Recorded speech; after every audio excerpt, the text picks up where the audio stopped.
12 homes, 2,000 pieces of furniture and a cast of historical and modern characters. An exhibition that's as big as it is small. It's called Small Stories at Home in a Doll's House, and it opened at Norwich Castle on Friday, cataloguing the history of the model homes through the centuries.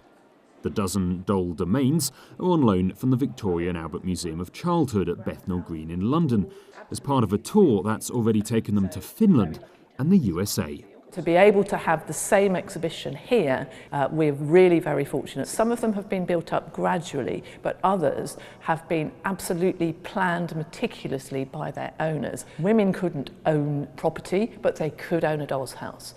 And they didn't necessarily give that doll's house to their child. It was their status symbol, and they were going to look after it.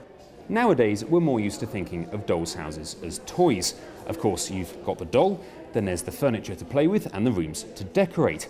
But what you may not realise is that in the past, they actually played a vital role in teaching and training children for life at home. And among those lessons for 18th and 19th century children, what to wear, how to decorate, and even how to lay a table. Every little detail for some of them has been preserved. People that like making things, there's the issues of craftsmanship, there's even down to what do people have on the table in their homes. So there's more to it than meets the eye. It is certainly not the sort of doll's houses just that you played with as a child. It tells you a much, much wider story. Along with the wider history, there's a special Norfolk addition to the display. Dream House features rooms designed by architects, artists and school groups from across the county.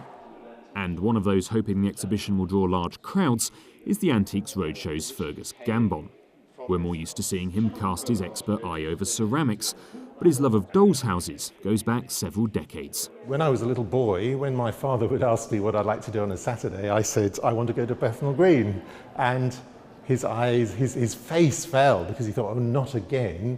And I would drag him around the museum. And many of the houses here today, I'm 53, I went to Bethnal Green Museum when I was 6. So I've known them for nearly 50 years. So just like coming and seeing old friends, but in Norwich, not in London. The exhibition runs at Norwich Castle until the 25th of June. So there's a few months for everyone to get an exciting, if tiny, trip back in time. Mark Summers, Mustard TV, Norwich.